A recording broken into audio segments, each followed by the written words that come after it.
Prime Minister Netanyahu, end this blockade now and let the aid in. Gaza came up and I said, we gotta be good to Gaza. Those people are suffering. We gotta be good to Gaza. And I want to put on record today that we're horrified by the escalation from Israel. We have to help also out the Palestinians. A lot of people are starving on Gaza. Since October 7, 2023, the West has watched Israel reduce Palestine's Gaza to rubble, kill tens of thousands of civilians, block countless aid deliveries, and use food as a weapon of war to starve besieged Palestinians, acts that all amount to war crimes. Yet, Western pundits and leaders have only regurgitated paltry condemnations. But now, after 20 months of non-stop carnage, might their tone be shifting? I think it is without a doubt true that Israel has committed war crimes. You wouldn't have said that at the podium. Yeah, look, because when you're at the podium, you're not expressing your personal opinion. You're expressing the conclusions of the United States government. For 20 months, Western media indirectly enabled the continuation of Israel's genocide in Gaza by failing to show the reality on the ground and parroting Israeli narratives and propaganda. Some of those outlets now seem to be starting to question whether they're legitimized, and some even appear to be pivoting. I have resisted going as far as you have done in your criticism of the Israeli government. I resist no more. So the question is, why now? Is it guilt, fear of history's judgment, or political expediency? A desperate attempt to salvage credibility and dodge accountability? Let's dive in. This is the presidency of peace. He's going to end the war in Europe. He is going to end the wars in the Middle East. And you know what? By the end of this all, we're going to have the Nobel Peace Prize sitting next to the name of Donald J. Trump. Within the context of the Israel-Palestine conflict, the United States has, for decades, presented itself as a mediator, a so-called broker of peace. But behind the rhetoric, Washington is, under the terms of the U.S. Arms Export Control Act, legally bound to guarantee Israel's military superiority through the country's qualitative military edge.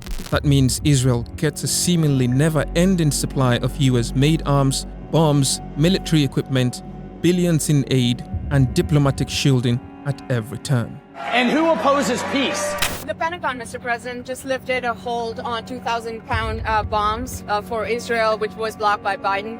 Do you have a comment on that, sir? On the what? On the 2,000-pound bombs that Biden had put a hold on? We released them. Yeah. We released them today, and they'll have them, and they paid for them, and they've been waiting for them for a long time. They've been in storage for a long time, but we released them today to Israel. Why did you do that, sir? Because they bought them. No one in history has ever stood with Israel and the Jewish people like I have. For decades, Washington's support for Tel Aviv has been bipartisan and unquestioned. We stand with Israel. We are fully supportive of Israel's right to defend itself. Presidents came and went, but allegiance to Israel was the one uninterrupted continuum. In mid-May, reports started to surface that President Trump was frustrated with Israeli PM Netanyahu's failure to cooperate with the US to end the war in Gaza. The original report indicated that Trump and his administration were fed up and had simply had enough of Netanyahu's refusal to align with Washington's vision for the region.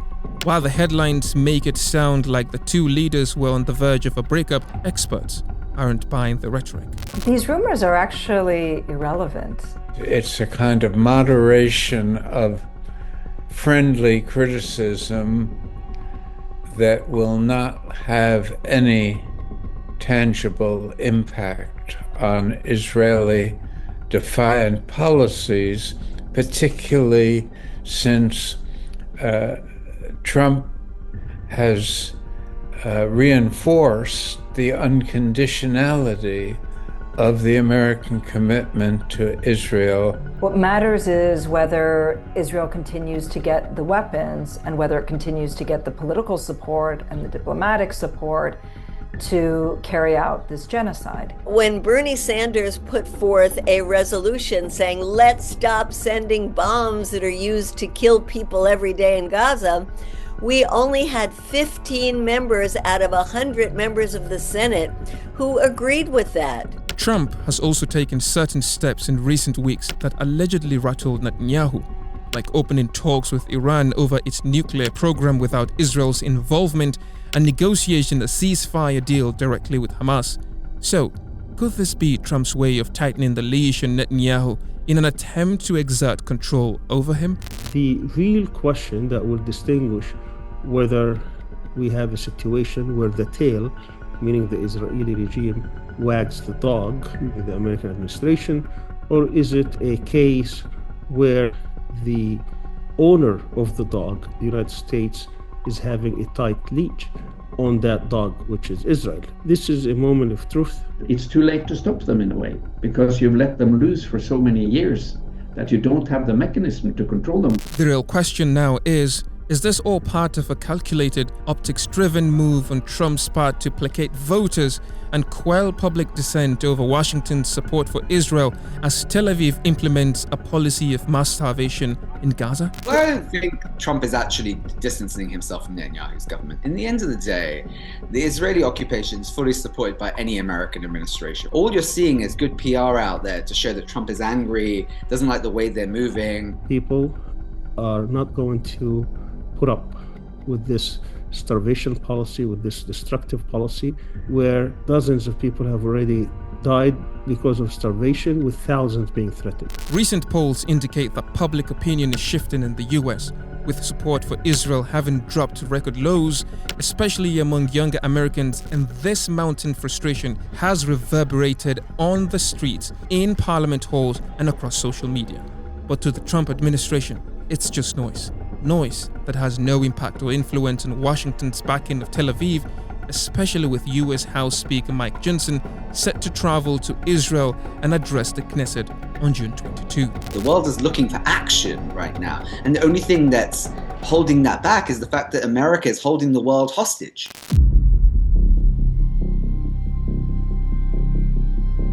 For the past 20 months, governments across Europe, notably several of the continent's old colonizers, France, the UK, Netherlands, Belgium, Italy and Germany, have sat on their hands. Recently, some of these nations seemed to be suddenly dialing back their long-standing, steadfast support for Israel. Some EU nations began calling for sanctions on Israel, and in May, France, a staunch ally of Israel, was pushing several key EU nations towards a motion to recognize Palestine as a state.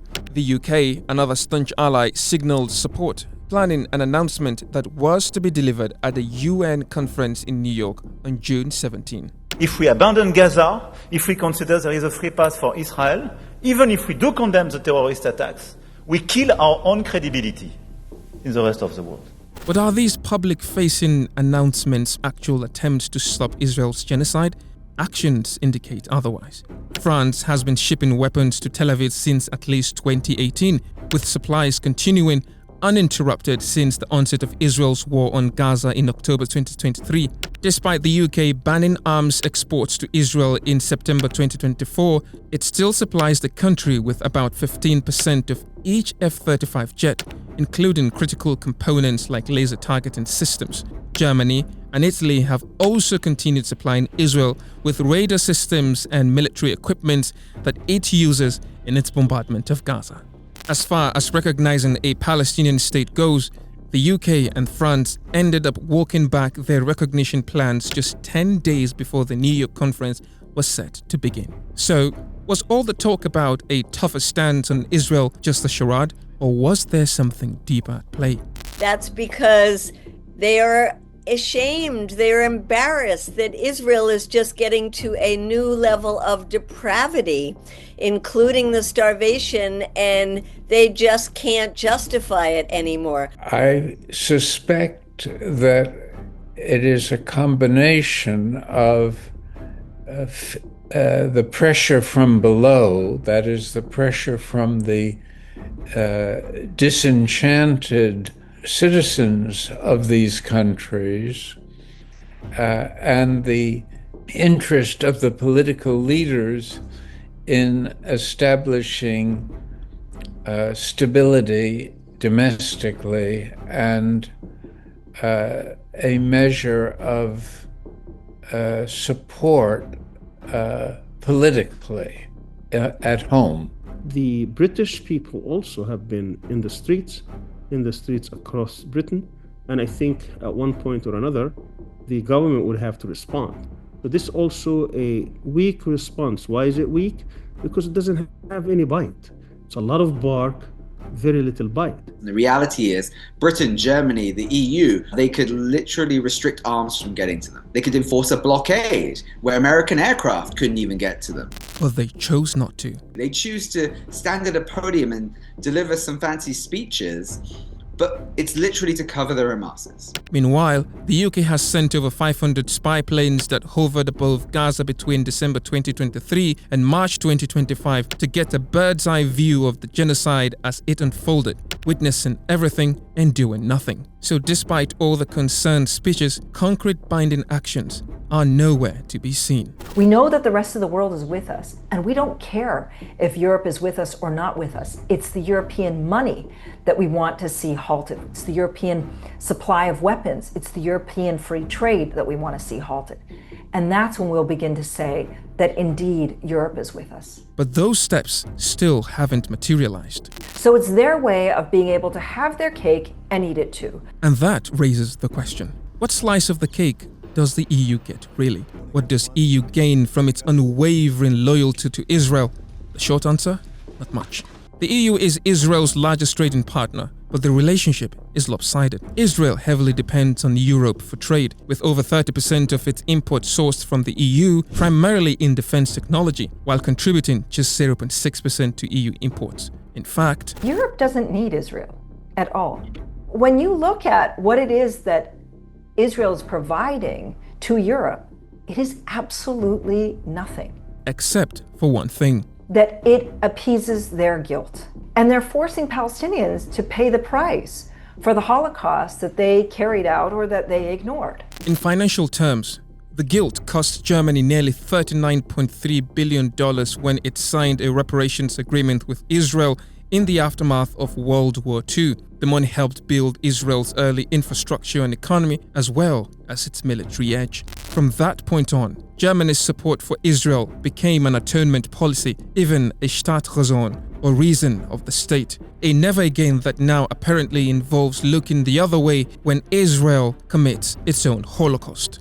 It was the guilt feeling and the repayment time kind of thing that the Zionists utilized and developed into what Norman Finkelstein calls the Holocaust industry, where they capitalize on this immense guilt feeling in European capitals. Zionism has, in a way, held the West hostage in a very deadlocked kind of grip because of Holocaust. Norman Finkelstein, American political scientist and author of The Holocaust Industry, argues that Israel and its allies depict the Holocaust as the worst genocide ever committed and the only Holocaust the world has ever witnessed. This narrative has been used to portray Israel as a perpetual victim, to justify its aggression against its non-Jewish neighbors as self-defense, and to silence all criticism of Israel by framing it as anti-Semitism or somehow the denial of Jewish suffering. And under that shield,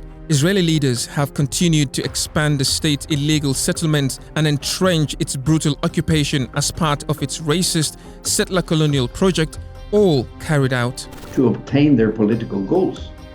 And that is to steal the land from the Palestinians and get rid of the Palestinian people, and to just the same as colonizers have been doing for hundreds of years from the global north against the global south. Kill the people, kill the women, kill the offspring, steal the fishing boats, burn down the villages, take the land, make it impossible to trace the people through the epistemicide in order to say in 100 years, no, there was nobody here. No, what are you talking about? Palestinians? Which Palestinians? There was nobody here. We took the land, it was empty. It is a system so detailed in its devilishness that you could not have plotted it if you didn't have a master plan based on deep-rooted racism and supremacy. And I think that white supremacy and Zionism has a lot in common. Is Israel a pariah state? Yes. Is Israel a rogue state? Absolutely. But the question for me is, when are governments going to recognize that? And when are they going to do something about it? I think that it's unavoidable for Israel to become a pariah. As Europe's half-baked rebukes and Washington's weak PR stunts allow Israel to continue carrying out its genocidal expansionism, a larger question emerges. Has Israel's lawless carnage and brazen defiance of international law turned it into a global pariah? From South Africa's 2024 ICJ case accusing Israel of genocide to widespread protests spanning the globe, a reckoning is unfolding, one that goes beyond the West. But what makes a country a pariah state? And does Israel fit the bill? Pariah states are global outcasts, and scholars point to 6 key traits: defying treaties by using weapons of mass destruction, supporting terrorism, lacking democratic governance, violating human rights, promoting radical ideologies, or committing acts of military aggression abroad. So, how does Israel measure up? First, the use of weapons of mass destruction. Israel has used white phosphorus, generally deemed to violate international humanitarian law when used in densely populated areas such as Gaza. It has also used thousands of US-supplied Mk-84 bombs, which are unguided 2,000-pound explosives that wreak indiscriminate destruction to effectively flatten Gaza, razing its neighborhoods and infrastructure and slaughtering thousands, including children, sheltering in tents. Gaza's been decimated. We've seen that now Israel has practically flattened the largest Palestinian city, which is Gaza City. Israel has bombed each and every hospital. This is against the rules of international law, and it's against the rules of logic. Second, supporting terrorism. In 1982, Israel's allied Phalangist militia slaughtered up to 3,500 Palestinian civilians in Lebanon in what became known as the Sabra and Shatila massacre. The occupied West Bank also witnessed daily violent acts of terror, with more than 900 Palestinians killed since October 2023 by Israeli forces and illegal Israeli settlers, often armed and shielded by the state. There's no way that this ends that doesn't leave Israel a pariah state with occupation and apartheid on borrowed time. Third, the question of democracy.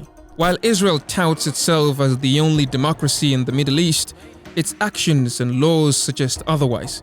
Since its violent ethnic cleansing of Palestine in 1948 and its occupation of the West Bank and East Jerusalem beginning in 1967, the Israeli state has imposed a crippling blockade on Gaza, ongoing since 2007, as it continues to subject Palestinians to brutal military rule, discriminatory laws, extrajudicial surveillance, and mass incarceration. And within Israel, the government raised the electoral threshold from 2% to 3.25% in 2014 in an attempt to block the already underrepresented Palestinian parties from entering the parliament, the Knesset. Then in 2018, Israel passed the nation-state law, cementing Jewish supremacy as a constitutional principle by defining Israel exclusively as the nation-state of the Jewish people, with no mention of democracy, equality of minority rights, and downgrading Arabic, removing it as an official state language. The whole world knows that Israeli settlements are illegal, they're against international law, they're even considered to be a war crime. You don't need to be an international legal scholar to know that. Fourth, human rights violations. From deliberate starvation and the bombing of schools, hospitals and refugee camps to the killing of civilians, aid workers and journalists, as well as repeated violations of every ceasefire since October 7, rights groups say Israel's actions constitute flagrant human rights abuses. Israeli occupation is already a pariah state. The whole world, outside of a handful of European nations and the United States, and by the way, the people in those nations actually see Israel as a pariah state. Their governments choose not to, and their governments continue to support ethnic cleansing and genocide and a Holocaust at this point. Fifth, promoting radical ideologies. Despite being illegal under international law, Israel continues to expand and promote its settlement in the occupied West Bank and East Jerusalem, with state ministers proudly championing the annexation of Palestinian land, the expansionist vision to seize land they believe was part of Greater Israel and given to them by God, has enabled more than 700,000 settlers to illegally move into occupied Palestinian land since 1967. Just the other day, an Israeli member of the cabinet was on an Israeli television station, and he turned to the camera and he said, "We killed 150 Palestinians just yesterday, and nobody is stopping us." For him, it means, let's continue. If nobody is stopping us, let's continue.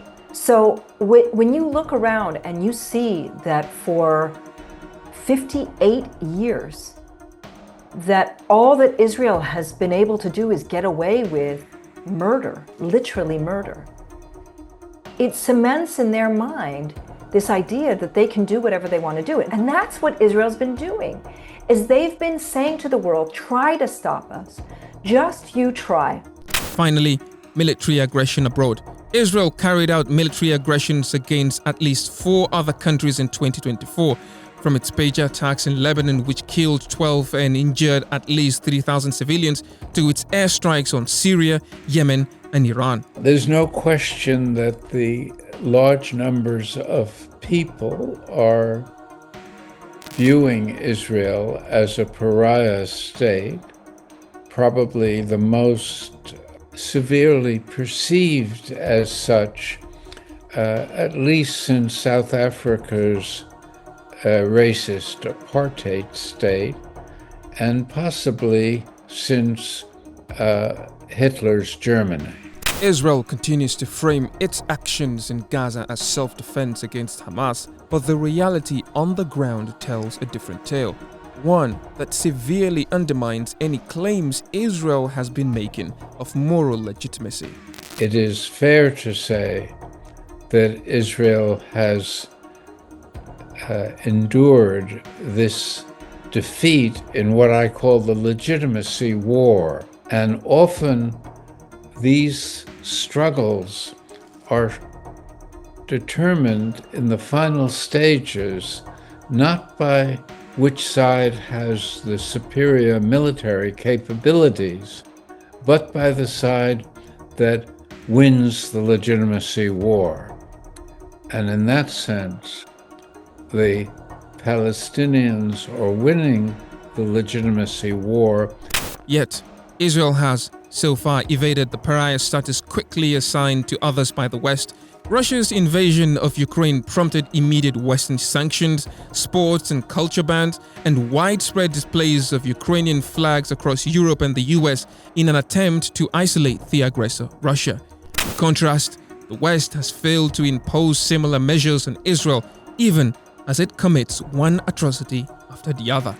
While Western nations haven't officially designated Israel as a pariah state, it's unsurprising that it continues to back Tel Aviv, as pariah states often receive support, including advanced weaponry, from those who assign them the pariah status. And that makes it extremely difficult to translate this pariah status into a political outcome that will achieve fundamental Palestinian rights, above all, the right of self-determination. I think they're only going to do something about it when Palestine becomes an issue on the ballot box. When it's not an issue on the ballot box, when our global humanity is not an issue on the ballot box, then we're going to continue to see Europe behaving the way it is. The world at the same time is waking up to these realities, and they are determined to stop it, because that's the moral thing to do, that's the ethical thing to do, that's the human thing to do. In a fairer world, Israel's genocidal war would have ended long ago, but even after killing more than 55,000 Palestinians and reducing Gaza to ruins, Tel Aviv's staunchest backers have refused to impose any serious measures to hold the country accountable. Millions of people around the world are now stepping up and taking bold actions to try to stop Israel in its tracks in the absence of any concrete action by their own leaders. So will Western governments continue to support Israel, or will they cave to pressure and finally take action to stop Tel Aviv before it's too late?